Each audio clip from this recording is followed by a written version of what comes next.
ጤና ይስጥልን ተከበራችሁ የሬዲዮ ቤተሰቦችና አድማጮች የዕለቱን ዜናዎች እናሰማችኋለን። ዜናውን እናሰማችሁና በተመስፋና ተምሩግረን ባለንበት ሰዓት አቆጣጠር የዛሬ መጋቢት 7 ቀን 2018 ዓ.ም ዜናዎችን ከማሰማታችን በፊት አርዕስተ ዜናውን እናስቀድማለን። እየተናዳ ያለው ያገዛዙ ጦርና ፋኖ የደሞዝ መቋረጥና ትግራይ የፋኖ ወታደራዊ እርምጃ የነዳጅ እጥረቱና ዝርፊያው ወልቃይትና ያገዛዙ ባለስልጣን ትውልደ ኢትዮጵያና ጊዜያዊ መመሪያ የፖለቲካ እስረኞችና ካንጋሮች ሁለት የትራምፕ መግለጫ ተጨማሪ የኢራን ማስጠንቀቂያ የሚሉና ሌሎችም ወቅታዊ ዜናዎች አሉን። ዝርዝሩን እንሆ።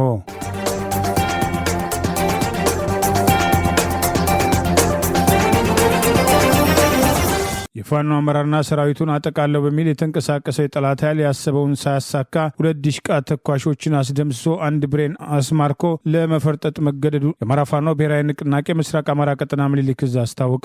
የፋኖ አመራርና ሰራዊት ያለበትን ቀጠና አጠቃለው ብሎ የተንቀሳቀሰ አገዛዙ ስልጣን አስጠባቂ ጦር በአማራ ፋኖ ብሔራዊ ንቅናቄ አፋብን ምስራቅ አማራ ቀጠና ምኒልክ ዕዝ 303ኛ ኮር አመራርና ሰራዊት ያሰበውን ከመፈጸሙ በፊት ሰሜን ምስራቅና ደቡብ ዕዝ ከተባለው ያገዛዙ ሰራዊት በዋግላስታ መቄትና ቡግና በሰፊው የተንቀሳቀሰ ቢሆንም ጠላት ባላሰበውና ባልጠበቀው ሁኔታ ተመቶ ሁለት ዲሽቃ ተኳሾች ተደምሰው አንድ ብሬን አስማርኮ ለመፈርጠጥ መገደዱን ምኒልክ ዕዝ ዛሬ መጋቢት 7 ቀን 2018 ይፋ ባደረገው በዚሁ መረጃ ገልጿል። መጋቢት 5 ቀን 2018 መነሻውን ከላሊበላ በሹምሃ በሶስት አቅጣጫ ማለትም በአርፋ በጉልበት ተራራና በሙጫ በረት ያደረገው የጠላት ኃይል 19ኛ ክፍለ ጦርን አጠቃለው በሚል በሌሊት የተንቀሳቀሰ ቢሆንም ጠላት ባላሰበውና ባልጠበቀው መንገድ የፋኖን ጥቃት መቋቋም አቅቶት 10 የጠላት ኃይል ሲደመሰሱ ከ17 በላይ መቁሰላቸውን እነዚሁኑ በአምቡላንስ ለማመላለስ መገደዱንም ጠቅሷል። በዚያው ውጊያ ላስታ ወረዳ ገለሶት ቀበሌ ከመንገድ ዳር ቤቱ የሆነው አባት አርበኛ መልካሙ አበራ ጠላት ተሰልፎ ወደ ወገን ቀጠና እየመጣ መሆኑን ሲረዳ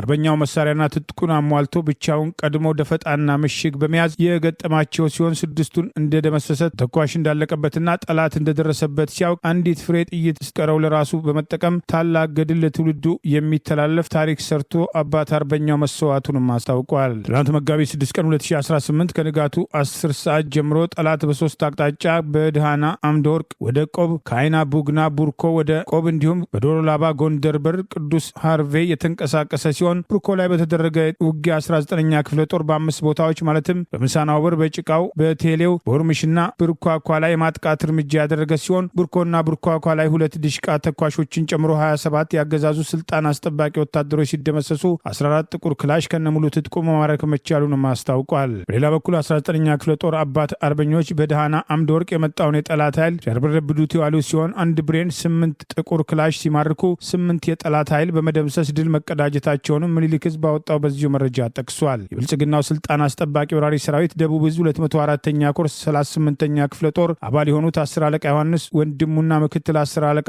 መሐመድ ሰይድ 2 ጥቁር ክላሽ 6 ካዝና 2 ደረቅ ትጥ 420 የክላሽ ተተኳሽ 6 የእጅ ቦምብ በመያዝ 30ኛ ክፍለ ጦርን ዛሬ መጋቢት 7 ቀን 2018 ዓ.ም መቀላቀላቸውንም የአማራ ፋኖ ብሔራዊ ንቅናቄ ምስራቅ አማራ ቀጠና ምኒልክ ዕዝ ባወጣው በዚሁ መረጃ አስታውቋል። በዚሁ ቀጠና አገዛዙ በባንዳነት ያደራጃቸው አድማ በተናን አባላት መካከል 24ኛ ሬጅመንት 2ኛ ሻምበል አባላቶች ከነሙሉ ትጥቃቸው ምኒልክ ዕዝ 101ኛ ኮር 35ኛ ክፍለ ጦርን መቀላቀላቸውን አመራሮች ለነዚሁ አቀባበል ማድረጋቸውን ዛሬ መጋቢት 7 ቀን 2018 ባወጣው ተጨማሪ መረጃ ገልጾ በሰሜን ወሎ ዞን ጉባ ላፍቶ ወረዳ በወልዲያ ከተማ አቅራቢያ ባሉ ቀጠናዎች መሽጎ የሚገኘው አድማ በተና እየፈረሰ ፋኖን እየተቀላቀለ መሆኑን ጠቅሶ በዚህም 3 አባላቶቹ ከነሙሉ ትጥቃቸው ከዚሁ ቀጠና መምጣታቸውን አስታውቋል። 30 የሚጠጉ የትግራይ ክልል ቴሌቪዥን ጣቢያ ጋዜጠኞች የካቲት ወር ደሞዛቸው የማይከፈላቸው ከሆነም ስራቸውን ለማቆም እንደሚገደዱ አስጠነቀቁ። ከጣቢያው ዜና ክፍል በተወጣጡም ጋዜጠኞች ፊርማ በማሰባሰብ ለክልሉ ጊዜያዊ አስተዳደር ፕሬዝዳንት ለሌተና ጀነራል ታደሰ ወረደም ጽህፈት ቤትም ደብዳቤ የተጻፈም ሲሆን ጋዜጠኞቹ በደብዳቤያቸውም እንደገለጹት የካቲት ወር 2018 ዓ.ም ደሞዛቸው የማይከፈላቸው ከሆነም ስራ ለማቆም እንገደዳለን ብለዋል። ጋዜጠኞቹ በደብዳቤ በርዕሱ ላይ እንደተጠቀሰው እኛም የትግራይ ክልል ቴሌቪዥን ሰራተኞች በትግራይ ውስጥ ያለማቋረጥም ከሚሰሩ ድርጅቶች መካከል አንዱ ነን ሲሉ ጠቅሰው ባለፈው የትግል ወቅት ለ16 ወራት ያለ ደሞዝም እና ያለ ራሽን ስንሰራም ቆይተናል። አሁን ደግሞ የካቲት ወር ደሞዛችን እስካሁን ድረስ አልተከፈለንም። ጋዜጠኞችም ሳይመገቡ ሊሰሩ አይችሉም ሲሉም አቋማቸውን ገልጸዋል። በጣቢያው የትግርኛ ዝግጅት ክፍል ፕሮዲውሰር የሆኑትም ኤፍሬም ረዳሃይ ለመገናኛ ብዙ ብዙሃን በሰጡት አስተያየትም ጋዜጠኞቹ እየደረሰባቸው ያለውን እየጨመረ የመጣም የገንዘብ ችግር ገልጸው ብዙዎቹ ሰራተኞች መሰረታዊ ወጪያቸውን ለመሸፈን እየተቸገሩ ናቸው ብለዋል። በጣቢያው ነባር የትግርኛ ይዘት አዘጋጅ የሆኑት ኤፍሬም ረዳሃይ ለአዲስ ስታንዳርድ በሰጡት ቃለ መጠይቅ ጋዜጠኞቹ እያጋጠማቸው ያለውን ያሉትን የገንዘብ ችግርን እያየ ለመምጣቱን ገልጸው ብዙዎቹ ሰራተኞች መሰረታዊ ወጪያቸውን ለመሸፈን እንኳን እየተቸገሩ ናቸው ሲሉ የገለጹ ሲሆን ሁኔታዎችም እጅግ አስቸጋሪ ሆነዋል። በጣቢያው ይሰጥ የነበረው የትራንስፖርት አገልግሎት ተቋርጧል። ደሞዛችንንም ካገኘን ወራት እየተቆጠረ ነው። ወደ ስራ ለመምጣትም የትራንስፖርት ወጪም እንኳን መሸፈን አልቻልንም ብለዋል። የትግራይ ክልል ይዘትም አርታኢ የሆኑትም ሀሉፍም ካሳይ በበኩላቸው ጋዜጠኞች መረጃዎችን በማድረስ እና ዝግጅቶችን በማቅረብ ስራቸውን ቢቀጥሉም ለረጅም ጊዜያት የገንዘብ ችግር ውስጥ ተዘፍቀናል ሲሉም ወቅታዊ ሁኔታን ገልጠዋል። በከበባው ወቅት የነበረውን አስቸጋሪ ጊዜም ጨምሮ በአስቸጋሪ ጊዜዎች ምንም አይነትም ክፍያም ሳናገኝ ስንሰራ ቆይተናል ያሉትም ሀሎፍም በዚህ ወቅትም ደሞዝ ባይከፈለንም የመንግስት ሰራተኞች እንደ ቤትም ኪራይ ያሉ ግዴታዎችን እንዲወጡ ይጠበቅባቸው ነበረ። ይህ ጫና አሁን ቀጥሏል ሲሉም ቅሬታቸውን ገልጸዋል። በጣቢያው የዲፓርትመንት መሪ የሆኑትም ዋይንተ ብዙነህም ተመሳይ ስጋትን በማንጸባረቅ ጋዜጠኞችም ራሳቸውን ለማስተዳደር እየተቸገሩ ናቸው ሲሉም ተደምጠዋል። ለሙያችንና ለህዝባችን ለማገልገል ቁርጠኞች ነን ያሉትም ዋይንተ ነገር ግን መሰረታዊ ፍላጎቶች ባልተሟሉበትም በእንደዚህ ሁኔታ ስራን መቀጠል የማይቻል ነው ሲሉም አስተያየታቸውን ሰንዝረዋል። በአንድ ወር ብቻ 3400 በላይ የሚሆኑ አድማ ብተናና የሚሊሻ አባላት ከድተውኛል ሲል ብልጽግና ፓርቲ ግምገማ ላይ ማንሳቱን የሚጠቅስ መረጃ ወጣ።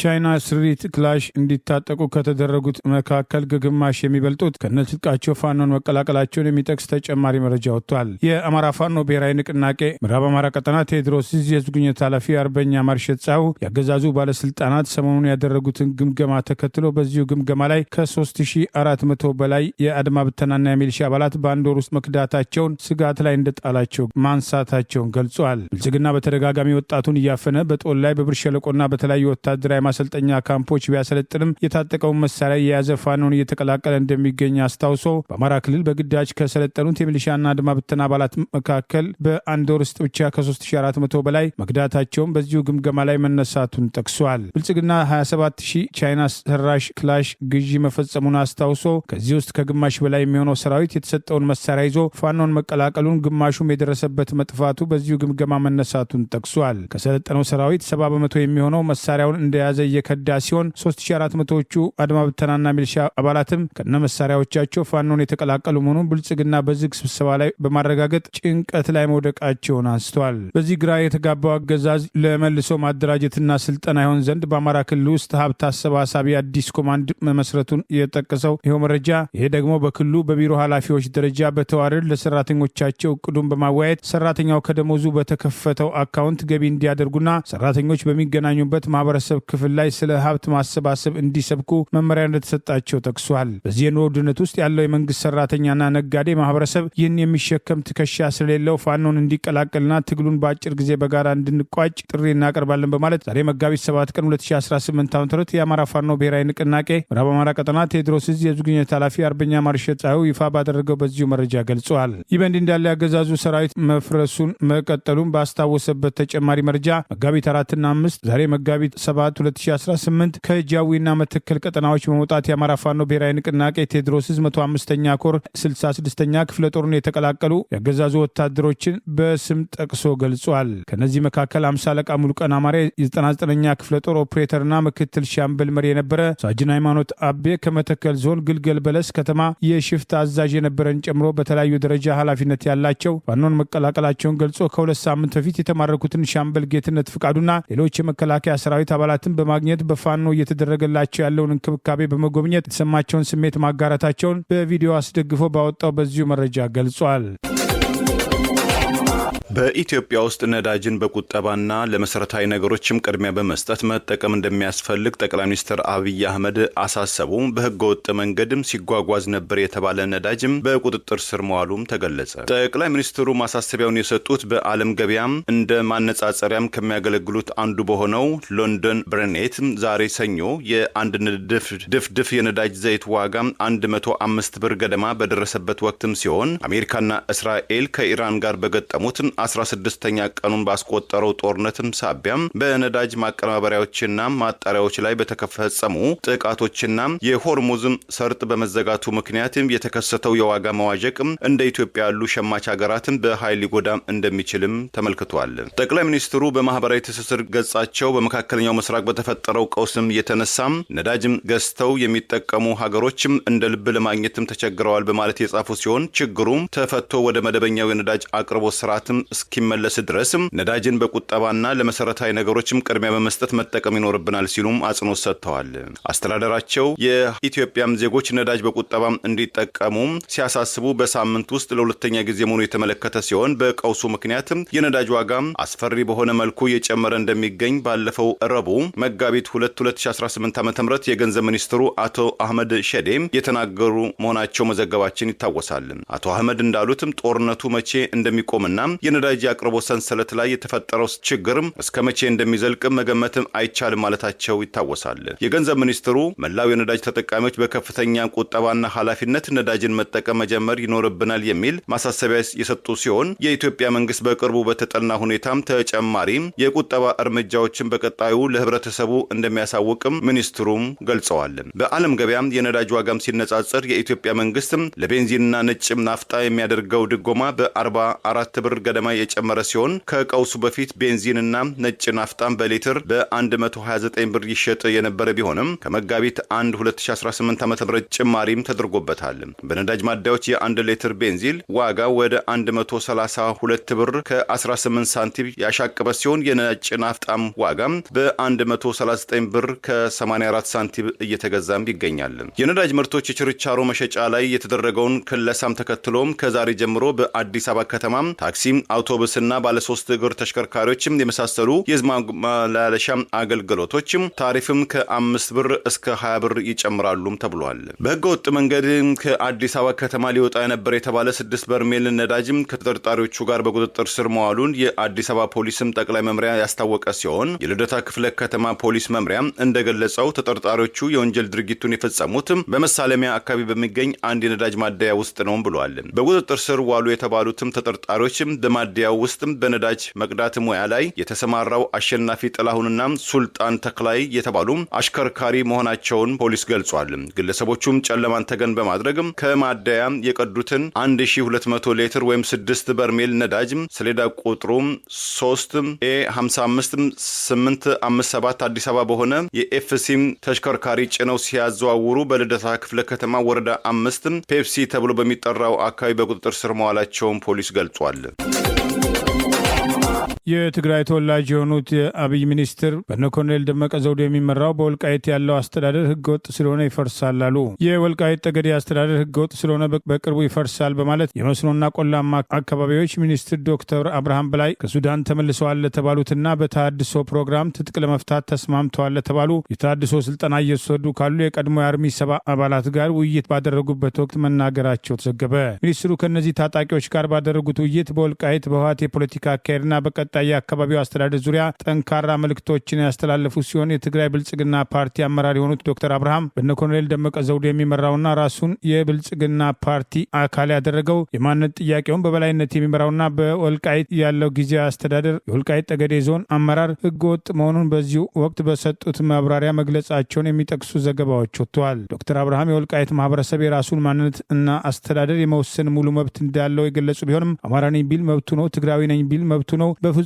ተቀባይነት የሌለው አገርን በትናለን የሚል ሐሳብ ብቻ ነው በማለት የአካባቢው ማህበረሰብ የጽንፈኛውን ህወሓት ፖለቲካዊ አካሄድ እንደማይፈልግና ህወሓት ተመልሶ አካባቢውን እንዲያስተዳድር እንደማይፈቅድ በግልጽ መናገሩን በማስታወስ ህወሓት አካባቢውን ማስተዳደር ከፈለገ በምርጫ ተወዳድሮ ማሸነፍ አለበት ሲሉ መናገራቸውም ተጠቅሷል። ከሰሞኑ አካባቢውን በኃይል ለመቆጣጠር የተደረጉ ሙከራዎችን በማንሳት ህወሓትም ሆነ የትግራይ ታጣቂ ኃይል ቲዲኤፍ በምንም አይነት ሁኔታ በትጥቅ ኃይልና በህገ ወጥ መንገድ ወደ አካባቢው እንደማይገቡ የተናገሩት ዶክተር አብርሃም ማንም ሰው በራሱ ውሳኔ ቆርሶ የወሰደው መሬት የለም ያሉት ሚኒስትሩ አካባቢው በፕሪቶሪያው የሰላም ስምምነት መሰረት አከራካሪ ተብሎ የተቀመጠ እንጂ በአንድ ወገን ተወስዶ ያበቃለት ጉዳይ አይደለም በማለት የአማራ ማንነት ጥያቄ ያለባቸውና ህወሓት ቀደም ሲል በጉልበት ወደ ትግራይ ያካለለውን አካባቢ በተመለከተ አስተያየታቸውን ሰጥተዋል። አሁን በወልቃይት ያለው አስተዳደር ህገወጥ በመሆኑ መፍረስ አለበት ያሉት ሚኒስትሩ ማንም ይሁን ማን በጉልበት ወይም በህገወጥ መንገድ አካባቢውን ማስተዳደር አይችልም በማለት አሁን ያሉት አስተዳደሮች ፈርሰው ህዝቡ ራሱ በመረጣቸው ህጋዊና ህገ መንግስታዊ አስተዳደሮች መተካት አለባቸው ያሉ ሲሆን ይህ ሂደት ተግባራዊ የሚሆነው ተፈናቃዩ ማህበረሰብ ከክረምት በፊት ወደ ቀዬው ከተመለሰ በኋላ በፕሪቶሪያው ስምምነት መሰረት ነጻ ምርጫ ተካሂዶ ህዝቡ የራሱን የቀበሌና የወረዳ መሪዎች ሲመርጥ መሆኑን በዚህ ወቅት ንግግራቸው መጥቀሳቸው ተዘግበዋል። ከወራት በፊት በአዲስ አበባ የአሜሪካ አምባሳደር ኤርቪን ማሲንጋ በወልቃይት ሁመራ በተገኙበት ወቅት አብረዋቸው የተገኘው የቀድሞ የትግራይ ጊዜያዊ አስተዳደር ፕሬዚዳንትና የህወሓት ቃል አቀባይ በኋላም የተቃዋሚው ስምረት ፓርቲ ሊቀመንበር ጠቅላይ ሚኒስትሩ የአፍሪካ ቀንድ አማካሪ ጌታቸው ረዳ በወልቃይት ያለው አስተዳደር ይፈርሳል የሚል አስተያየት ሰጥቶ የነበረ ሲሆን የዶክተር አብርሃም ንግግር ይህንኑ ውሳኔ የሚያጠናክር ሆነዋል። በቅርቡ የፌዴሬሽን ምክር ቤት ለምርጫ ቦርድ የሚካሄደውን የፓርላማ ምርጫ በተመለከተ በወልቃይት ጠገዴና ራያ አካባቢዎች ላይ አከራካሪ ባላቸው የማንነት ጥያቄ የሚነሳባቸው ቦታዎች ላይ የሚደረጉ የፓርላማ ምርጫዎች እንዲካሄዱና የክልል ምክር ቤት ምርጫ እንዲቆይ የሰጠውን ውሳኔ ተከትሎ በጌታቸው ረዳ የሚመራው ስምረት ፓርቲ ለፍርድ ቤት ክስ አቅርቦ የነበረ ቢሆንም ከፍርድ ቤት ክሱን ለማንሳት በምክንያትነት ያቀረበው በፌዴሬሽን ምክር ቤት አጠቃላይ የተሰጠው ውሳኔ ባለመሆኑ ህገወጥ ውሳኔ የተሰጠው በፌዴሬሽን ምክር ቤት አፈ ጉባኤ አቶ አገኘው ተሻገር በመሆኑ ውሳኔው አያሳስበኝም በሚል ክሴን አንስቻለሁ ያለ ሲሆን የፌዴሬሽን ምክር ቤት በጉዳዩ ላይ እንዳይወስን በማድረግ ጠቅላይ ሚኒስትሩ የወልቃይትን ጉዳይ መጫወቻ ካርድ በማድረግ የአማራና የትግራይ ህዝብ ፍጥጫ ውስጥ እንዲቆይ ለማድረግ መወሰናቸው በግልጽ የሚያሳይ እርምጃ ነው የሚል ወቀሳ የቀረበ ቢሆንም የፌዴሬሽን ምክር ቤት አፈ ጉባኤ አቶ አገኘው ተሻገር የሰጡትን ውሳኔ በይፋ ህገወጥ ነው፣ ምክር ቤቱ ተወያይቶ ያልወሰነው በመሆኑ ክሳችን አንስተናል ባሉበት ወቅት ከአብይ አህመድ ጎን በመሰለፍ በአማራ ህዝብ ላይ እየተፈጸመ ያለውን ጭፍጨፋ አይቶ እንዳላይ የሆኑት እነ ኮሎኔል ደመቀ ዘውዱ ዝምታ መምረጣቸው ብዙዎች በጥያቄ ሲያነሱት ቆይተዋል። የነዳጅ እጥረቱንና በህገ ወጥ መንገድ የሚደረገውን ሽያጭ ተከትሎ ተቃውሞውን ነሳብኛል ብሎ የሰጋው አገዛዝ እየወሰደ ያለው የዘገየ እርምጃ ዋና ዋናዎቹን ተጠያቂዎች ያላካተተ መሆኑን ዛሬም በቅሬታ እየቀረበ ይገኛል። የቀጠናዊ ትስስር ሚኒስትሩ ካሳሁን ጎፌ በተደጋጋሚ የሰጧቸው ውሳኔዎችና በህገ ወጥ መንገድ ነዳጅን ልምድ ካላቸው ኩባንያዎች በማውጣት ለአዲስ ኩባንያ የሰጡበት እርምጃን ተከትሎ ቅሬታ እየቀረበ ቢሆንም ዛሬም እሳቸውን ያላካተተ የእስር ዘመቻ ተጠናክሮ መቀጠሉ ቅሬታ አስነስቷል። ያለ ንግድ መምሪያና ንግድ ቢሮ አመራሮች ባለሙያዎቹ እውቅና 1 ሊትር ነዳጅ ከማደያ ወጥቶ ሊሸጥ የሚችልበት እድል እንደሌለ፣ ይህም ያለ ንግድ መምሪያ ቢሮ አመራሮች ባለሙያዎቹ እውቅና ከማደያ የሚቀዳ ነዳጅ የሌለበትን ምክንያት የሾፌሮች አንደበት በማብራራት ነዳጅ ሲመጣ ቆመው አብረው ይረክባሉ፣ ሲቀዳ ባለሙያ መድበው ቀን ሙሉ ያውላሉ፣ ምሽት የቀረውን ለክተው ጠዋት ሲመጡም ለክተው ማታ በቀረው ልክ ነው ብለው ተረክበው ነው መቅዳት የሚጀምረው። ይህ በሆነበት ያለ እነሱ ተሳትፎ 1 ሊትር ነዳጅ በህገወጥ እጅ ሊደርስ አይችልም። ከላይ እስከታች ተጠያቂ መሆን አለባቸው።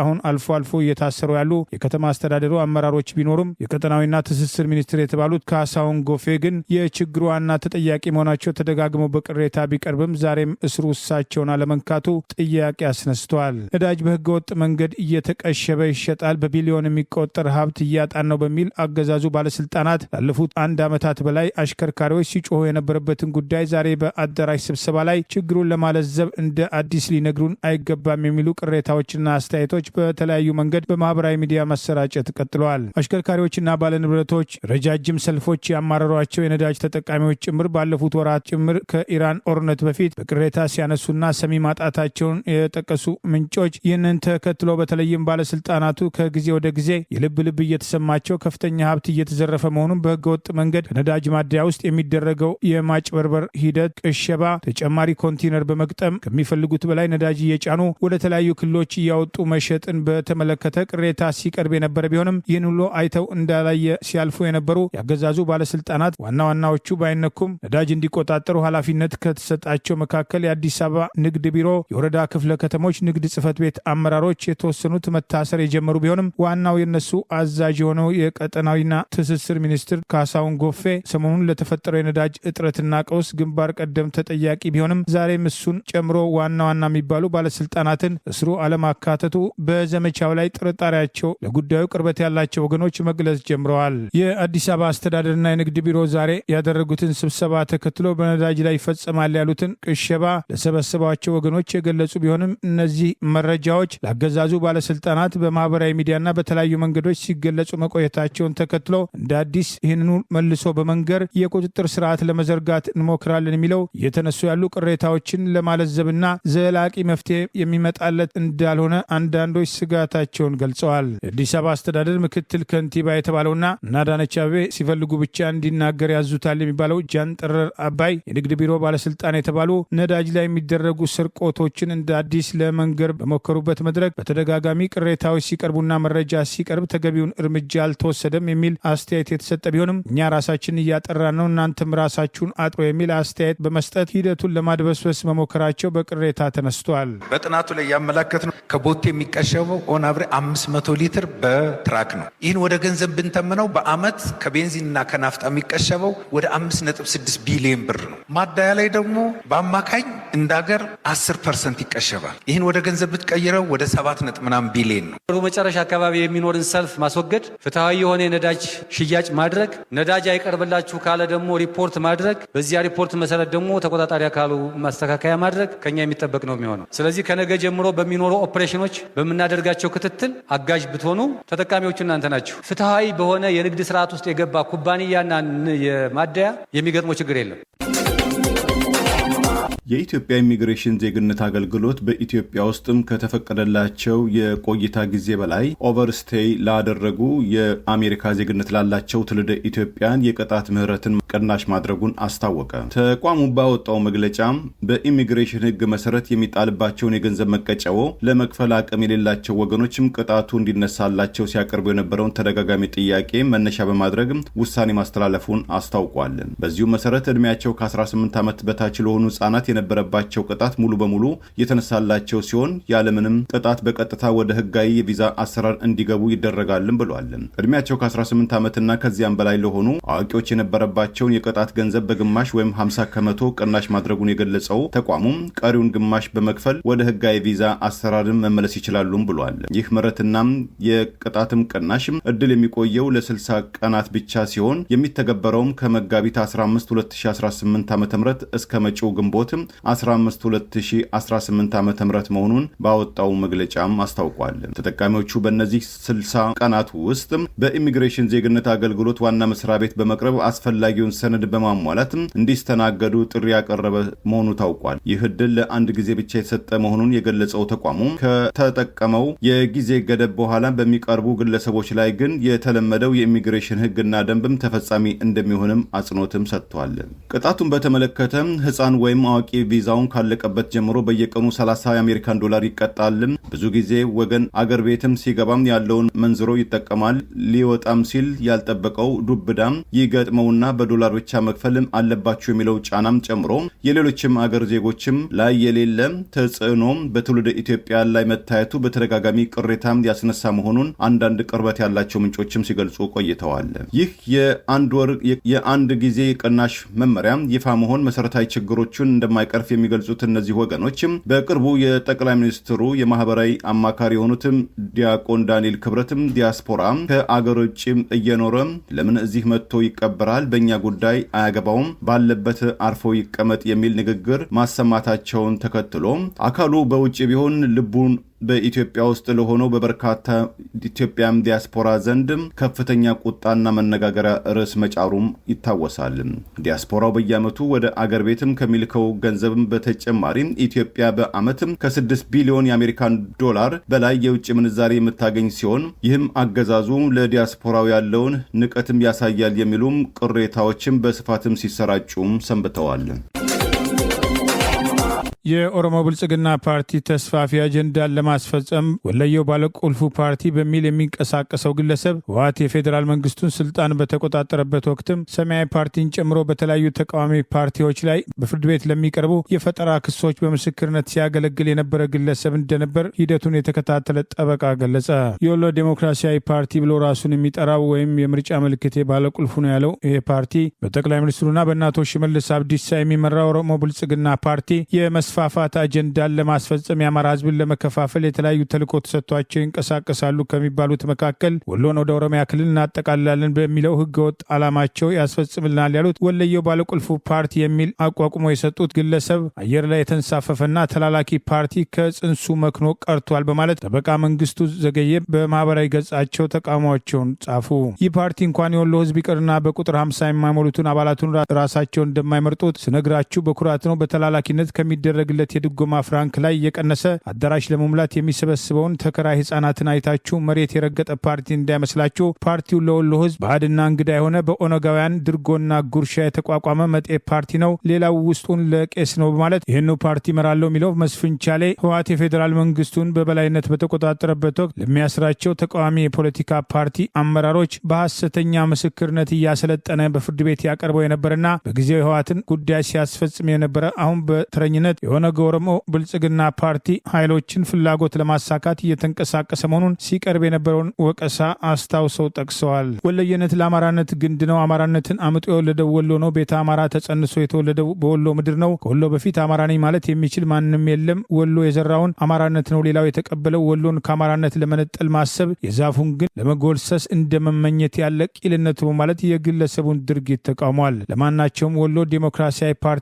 ገና ከጅምሩ በአየር ላይ የተነነ ተላላኪ ፓርቲ ነውና ሀሳብ አይግባችሁ። በተረፈ የወሎ ህዝብ ከሀቀኛ ልጆቹ ጋር እየተማከረ ይህንን ክፉ ቀን የሚወጣበት መላና ዘዴ አበጃጅቶ መስራት ያውቅበታል እንጂ የተወናገረውን የሐሰት መንገድ የማንም ተላላኪ እንዲነግረው አይፈቅድም ሲል አስታውቋል። ወለየነት አይደለም ቀርቶ ለራሱ ለመላው ኢትዮጵያ የሚተርፍ አብሮነት እሴት የተሰጠው ማህበራዊ ጥበብ ስለሆነ ገንጣይና አስገንጣዮችን አግድም የሚመለከትበት ትዕግስት የለውም። ረፉ ተው ረፉ የሰው ቤት አትክፉ ነው ያለው ያባለቅኔ በማለት ያስታወሰው ጠበቃ መንግስቱ ዘገየ የፓርቲው ሊቀመንበር ነጻነት ጣሰው ከወሎ ህዝብ ጋር በትውልድም ሆነ በኑሮ ቅንጣት ታህል ግንኙነት የሌለው ሲሆን በ2001 ዓ.ም በነበረው ሀገራዊ ምርጫ በርካታ የሰማያዊ ፓርቲ አመራሮች ላይ የሐሰት ምስክር በመሆን ወደ ማረሚያ ቤት እንዲወርዱ ያደረገ የህወሓት ቀንደኛ ጉዳይ አስፈጻሚ የነበረ ሰው መሆኑን ጭምር ጠቅሷል። ለዚህም በፍርድ ቤት በጊዜ የነበሩ ማስረጃዎችን ጭምር በዋብነት አያይዟል። ባለቁልፉ ፓርቲ በሚል ፓርቲው ቁልፍ የመወዳደሪያ ምልክቴ ነው በሚል ወሎ ዲሞክራሲያዊ ፓርቲ በሚል በእናቶ ሽመልስ አብዲሳ ከጀርባ የሚደገፈው ይሄው ፓርቲ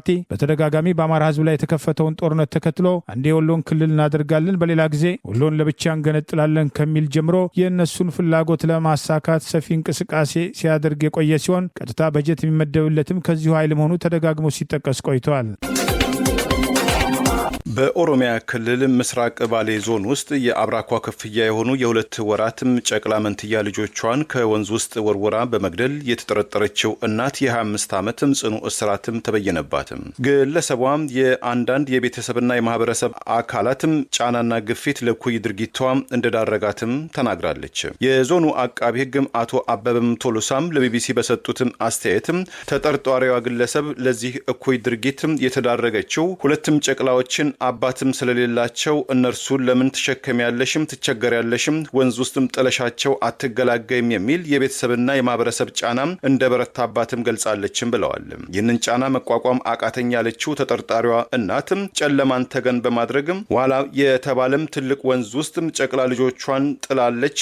ወንዙም ትልቅ በመሆኑ የህፃናቱን አስክሬን እንኳን ማግኘትም አለመቻሉን የገለጹትም ከሳሽ አቃቢ ህግም ጉዳዩ ከፍተኛ ፍርድ ቤትም ቀርቦ ተጠርጣሪዋም ቃሏን በመስጠት ወንጀሉን በምስክሮችም ስለተረጋገጠ ለእርሷም ሆነ ለሌሎቹም ትምህርት ይሰጣል በመባል ፍርድ ቤቱ በ25 ዓመትም ጽኑ እስራትም እንድትቀጣ በይኖባታልም ብለዋል። በዞን ውስጥም ከዚህ ቀደም ተመሳይ ወንጀል የፈጸመችም ሴትም የዕድሜ ልክም እስራት ውሳኔ እንደተበየነባትም አቃቢ ህግም አቶ አበበም አውስተዋል። በአማራ ማንነታቸው ሳቢያ የታሰሩ የህሊናና የፖለቲካ እስረኞች መካከል ዛሬም የተወሰኑት ፍርድ ቤት ቀርበዋል። በስር ላይ ባሉት ላይ እየተፈጸመባቸው ያለው የሰብአዊ መብት ጥሰት ትኩረት እንዲያገኝ ጥሪ ቀርበዋል። በአማራ ማንነታቸው ሳቢያ በግፍ እስር ላይ ከሚገኙ የፖለቲካና ህሊና እስረኞች መካከል በበርካታ መዝገቦች ከተካተቱት ዛሬ መጋቢት 7 ቀን 2018 በፌዴራል ከፍተኛ ፍርድ ቤት ልደታ ምድብ አንደኛና ሁለተኛ ህገ መንግስትና ጸረ ሽብር ወንጀል ችሎት በተባለው በነ ጥጋቡ ግዛቸው መዝገብ፣ በነ ቴድሮስ ጣምራይ መዝገብ፣ በነ በነፈለቀ ታደሰ መዝገብ፣ በነተመስገን ጌትነት መዝገብ፣ በነደረጀ ይበይን፣ በታዴ በቀለው፣ ፍቃዱ ተረፈ፣ ማህሌት ምስጋናው ትኩ በ8 መዝገቦች የተከሰሱ የግፍ የህሊናና የፖለቲካ እስረኞች ፍርድ ቤት መቅረባቸው ታውቋል። በነጥጋቡ ግዛቸው መዝገብ ብሩክ ላቀውና አለሚቱ በድ የተባሉ ተከሳሾች የተካተቱ ሲሆን ሁሉም በዕለቱ ችሎት ከቅሊንጦና ቃሊቲ ያገዛዙ ማጎሪያ ቤት የቀረቡ ሲሆን የአቃቢ ህግ ምስክሮችን ለመስማት ቀጠሮ ተይዞ የነበረ ቢሆንም ምስክሮች አልቀረቡም በሚል ሂደቱ ተቋርጦ በጠበቃ በኩል የሰነድ ማስረጃ አስተያየት ለማቅረብ በሚል ለመጋቢት 4 ቀን 2018 ተለዋጭ ቀጠሮ ተሰጥቷል። በነ ቴዎድሮስ ጣምራይ መዝገቡ የተቀጠረው ተከሳሾች ተከላካይ ምስክሮቻቸው እንዲያሰሙ በሚል የነበረ ቢሆንም ነገር ግን ተከሳሾች ለመከላከል በሚያስችላቸው ብይን ግልባጭ ቀድሞ ሊደርሳቸው ባለመቻሉ ተለዋጭ ቀጠሮ እንዲሰጣቸው መጠየቃቸውን በዚህም ከግንቦት 10 እስከ ግንቦት 14 2018 ዓ.ም እንዲከላከሉ ሲል ፍርድ ቤቱ የተለመደ ቀጠሮ መስጠቱን አውሎክሰን አንድነት ከላከው ዘገባ ማወቅ ተችሏል። ያደረጉት ጫማ አይፈቀድም በመባሉና ከማረሚያ ቤት ፖሊሶች ድብደባ የተፈጸመባቸው በመሆኑ አንደኛና 16ኛ ተከሳሾች በዕለቱ ችሎት አለመገኘታቸው የተገለጸ ሲሆን ከሳሽ ደግሞ በህመም ምክንያት ከማረሚያ ቤት አልቀረቡም ሲል ምላሽ መስጠቱም ታውቋል። በነፈለቀ ታደሰ መዝገብ በዚሁ መዝገብ ሁለተኛ ተከሳሽ የተባለው በቅሊንጦ ማረሚያ ቤት ሰሞኑን ተፈጥሮ የነበረውን ግጭት ጋር በተያያዘ በግጭቱ ተሳትፎ አላቸው በሚል ተለይተው ወደ አባ ሳሙኤል ከፍተኛ ጥበቃ ማረሚያ ቤት ከተጫኑት መካከል አንዱ ሲሆን ፍርድ ቤት አለመቅረቡ ታውቋል። ተከሳሽ ከውጭ የቀረበ ሲሆን በአንጻሩ ፖሊስ በውጭ የሚገኘውን ሶስተኛ ተከሳሽን ይዞ እንዲያቀርብ ለተሰጠው ትዕዛዝ ተከሳሹን በአድራሻ ልናገኘው አልቻልንም፣ ተጨማሪ ጊዜ ይሰጠን በማለት የጠየቀ ሲሆን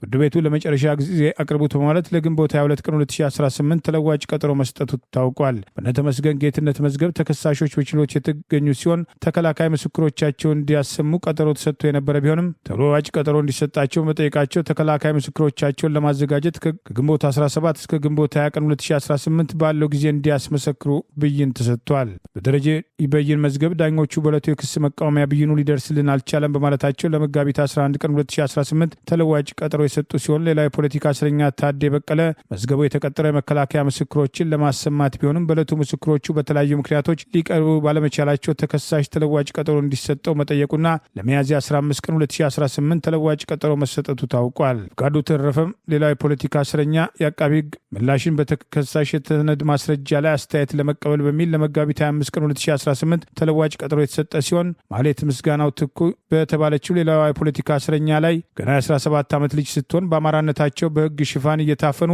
በፌዴራል ፖሊስ ወንጀል ምርመራ ቢሮ ሜክሲኮ ከተሰቃዩና እየተሰቃዩ ከሚገኙ የግፍ እስረኞች መካከል አንዷ ስትሆን በዕለቱ በሽብር ወንጀል አንቀጽ ያገዛዙ የተለመደ የፈጠራ ክስ የተመሰረተባት ሲሆን የተከሳሽ ጠበቃ የክስ መቃወሚያ ያቀርባለሁ በማለት ለመጋቢት 25 ቀን 2018 ፍርድ ቤቱ ተለዋጭ ቀጠሮ መስጠቱን አውሎክሰን አንድነት በላከው በዚሁ ዝርዝር ዘገባ አስታውቋል።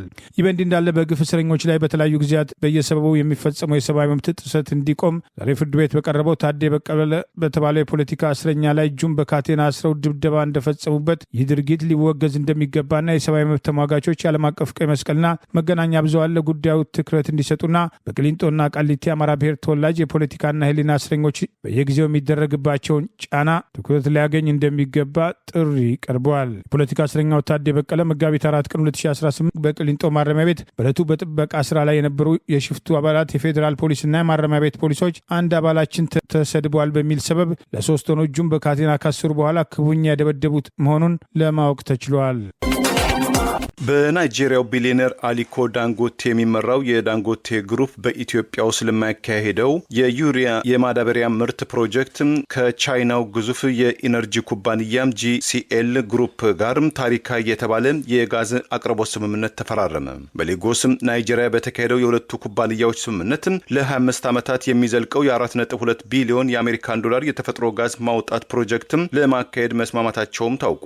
ዳንጎቴ ኩባንያ ዛሬ ባወጣው መግለጫ የአፍሪካ አህጉርና የቻይናው ኢንዱስትሪያል ሽርክና ያለው ግዙፍ ትስስር የ2.5 ቢሊዮን የአሜሪካን ዶላር የሚገመተው 60 ከመቶ ለዳንጎቴ 40 ከመቶ ለኢትዮጵያ ኢንቨስትመንት ሆልዲንግ ግሩፕ የሚሰጠው የማዳበሪያ ፕሮጀክት በመጪው 2 ዓመት ውስጥ ተጠናቆ ወደ ተግባር እንደሚገባም ተገልጿል። የማዳበሪያው ፋብሪካ በተግባር ላይ ከዋለ ኢትዮጵያ በምስራቅ አፍሪካ ዘመናዊ የማዳበሪያ መናኸሪያ ያደርጋታል። ዛሬ ላይ የዩሪያ ማዳበሪያ በከፍተኛ ዋጋ ከውጭ አገራት የምታስገባው የምትገነባው ኢትዮጵያ በቀጣዩ ለጎረቤቶቿም ትተርፋለችም ተብሎ ይጠበቃልም ብሏል። ሁለት የውጭ አገራት ኩባንያዎች ማለትም ዳንጎቴና ጂሲኤል በደረሱት ስምምነት ጂሲኤል ግሩፕ ከኦጋዴኑ የካሉብ ጋዝ ማውጫ አካባቢ 108 ኪሎ ሜትር ርዝማኔ ባለው ቧንቧ አማካኝነት ለዳንጎቴ በጎዴ አካባቢ ለሚከናወነው የዳንጎቴ ማዳበሪያ ማውጫ ፋብሪካ የነዳጅ አቅርቦት ያደርግለታልም ተብሏል። በቻይናው ጂሲኤል ግሩፕ እና በዳንጎቴ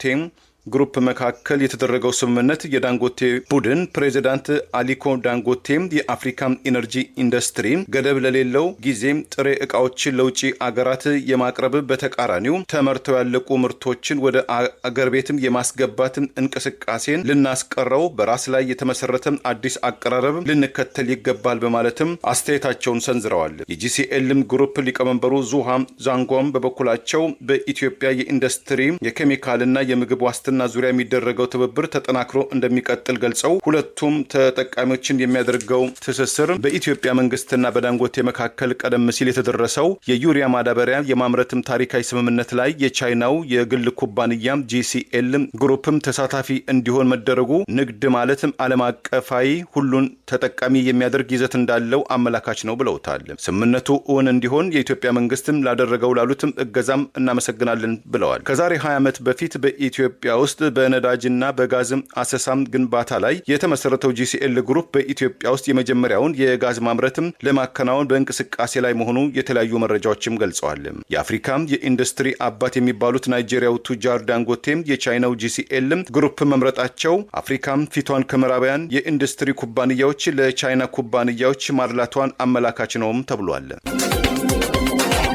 ፕሬዚዳንት ዶናልድ ትራምፕ ያሰቡትን ድጋፍ ከአጋሮቻቸው ማጣታቸው አስቆጥቷቸዋል። አሜሪካ እርዳታ አትፈልግም ብለዋል። ኢራን የአረብ ሀገራትን መደብደቧን እንዳስደነገጣቸውና ጠብቀው እንዳልነበር የገለጹ ሲሆን ኢራን በበኩሏ ለዱባይ፣ ዶሃ፣ ኩዌትና አቡዳቢ ጠንካራ ያለችውን ተጨማሪ ማስጠንቀቂያ ሰጥታለች። የኒውክሌር ባለቤቷ ፓኪስታን ከኢራን ጎን እሰለፋለሁ ማለቷ ተጨማሪ ስጋት ፈጥሯል። ፕሬዚዳንት ዶናልድ ትራምፕ ዛሬ በሰጡት መግለጫ ለዓለም አቀፍ የነዳጅ ማስተላለፊያ ወሳኝ የሆነው የሆርሙዝ ሰርጥ መዘጋትን አስታኮ አሜሪካ ነዳጅ አያስፈልጋት በቂ ነዳጅ አለን በማለት ይህንን ሰርጥ ለማስከፈት ከአጋሮቻቸው የጠየቁትን ድጋፍ አለማግኘታቸው ያልጠበቁት መሆኑን ያልሸሸጉ ሲሆን በእንግሊዝና በኔቶ ሀገራት ማዘናቸውን ጠቅሰዋል። እነሱን ለመጠበቅ ብዙ ብር እያወጣን ነው፣ በዩክሬን በኩል እያገዝናቸው ነው። ነገር ግን በኢራን የተዘጋውን የሆርሙዝ ሰርጥ ለማስከፈት እርዱን ስንላቸው ችላ ማለታቸው ለእኔ አስገርሞኛል ያሉ ሲሆን አሁንም ቢሆን እኛ ትልቅ ነን፣ ማንም እንዲያግዘን አንፈልግም በማለት አስተያየታቸውን ሰጥተዋል። አሜሪካና እስራኤል በኢራን ላይ እየወሰዱት ያለው ጥቃት ያልተቋረጠ ሲሆን ኢራን በበኩሏ እየወሰደች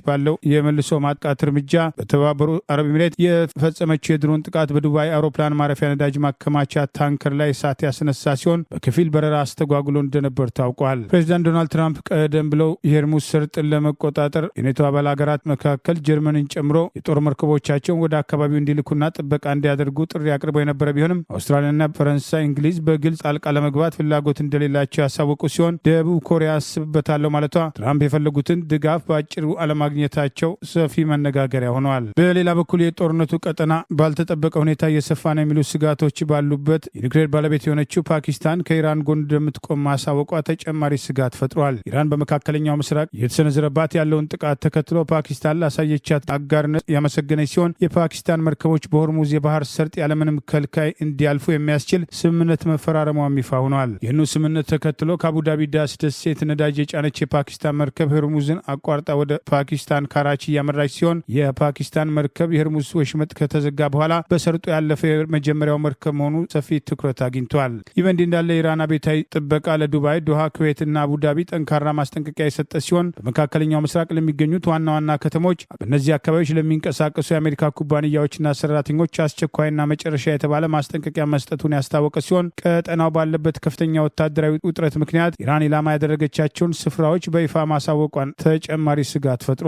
ኢራን አብዮታዊ ዘብ በዱባይ፣ በዶሃ፣ በኩዌትና በአቡዳቢ የሚገኙ አሜሪካ ኩባንያዎችና ሰራተኞች በአስቸኳይ አካባቢውን ለቀው እንዲወጡ የጠየቀ ሲሆን እነዚህ የተጠቀሱት አካባቢዎች በቅርቡ በኢራን አብዮታዊ ጥበቃ ወታደራዊ ጥቃት እንደሚፈጸምባቸው ገልጾ በአካባቢው የሚገኙ ነዋሪዎችም ለደህንነታቸው ሲባል ከእነዚህ ተቋማትና ኩባንያዎች እንዲርቁ ሲል አሳስበዋል። በሌላ በኩል በሺራዝ የሚገኘው የሳላህ የኢራን አብዮታዊ ዘብ በሲጅ መቋቋሚያ ቀጠና አዛዥ የሆኑት ብርጋዴር ጀነራል ኢብራሂም ሞርታቪ ከተከታታይ ሚሳኤል ጥቃት በኋላ መገደላቸውን የሚጠቅሱ የሚጠቅሱ መረጃዎች ወጥተዋል። እስራኤል ከሂዝቦላ የሚሰነዘርባትን ጥቃት ተከትሎ በርከት ያሉ ወታደሮች በማሰማራት የጀመረችውን ውጊያ ለመቀጠል መወሰኗን የሚጠቅሱ መረጃዎች የወጡ ሲሆን የኢራን ባለስልጣናት በበኩላቸው የአሜሪካ የምድር ጦር ኃይሏን ወደ ኢራን ግዛት የምታስገባ ከሆነ ራስን የማጥፋት ያህል የሚቆጠር ጅልነት ነው ማለት ከወዲሁ ለማስጠንቀቅ እየሞከሩ ይገኛል። ሶስተኛ ሳምንቱን የያዘው አሜሪካና እስራኤል በኢራን ላይ የጀመሩትን ጥቃት ተከትሎ ጦርነቱ ባልተጠበቀ ሁኔታ ከጊዜ ወደ ጊዜ እየተራዘመ መሄድ በዓለም የነዳጅ ዋጋ ላይ እየፈጠረ ያለው ጫና፣ ኢራን ተጨማሪ ጥቃት በነዳጅ ጣቢያዎቿ ላይ የሚሰነዘር ከሆነ የነዳጅ ዋጋ አሁን ካለበትም እጅግ እንደሚያሻቅብና ከጦርነቱ በፊት $80 የነበረው የአንድ ድፍድፍ የነዳጅ ዋጋ በአሁኑ ወቅት ከሚገኝበት $105 ወደ 120ና እስከ 200 ድረስ በፍጥነት ሊያሻቅብ እንደሚችል ከወዲሁ ማስጠንቀቅ ይዛለች። በሌላ በኩል ቻይና በሄርሙዝ ሰርጥ የባህር ኃይሏን ለማሰማራት ፈቃደኛ ለመሆኗን ተከትሎ ፕሬዚዳንት ዶናልድ ትራምፕ በአገሪቱ ሊያደርጉት የነበረውን ጉብኝት ሊያራዝሙ እንደሚችሉ ከወዲሁ አስጠንቅቀዋል። ለዛሬ ያሉን ዜናዎች እነዚህ ናቸው። ዜና ውስጥ አደምጡ ለቆያችሁ የህብር ሬዲዮ ቤተሰቦችና አድማጮች ምስጋናችን ድረሳችሁ። የህብር ሬዲዮ ኦፊሻል ዩቲዩብ ቻናላችንን ሰብስክራይብ ያላደረጋችሁ ሰብስክራይብ በማድረግ በተጨማሪም የደወል ምልክቱን በመጫን የህብር ሬዲዮ ቤተሰብ እንድትቀላቀሉ በአክብሮት እንጋብዛለን። እንደ ወትሮ ሁሉ የህብር ሬዲዮ ቤተሰቦች ፕሮግራሞቻችንን ላይክ በማድረግ ሼር በማድረግ አስተያየቶቻችሁን በመስጠት አብሮነታችሁን እንድትገልጹ በአክብሮት እንጠይቃለን። በድጋሚ እናመሰግናለን። ጤና ይስጥልን። ቸር እንቆይ።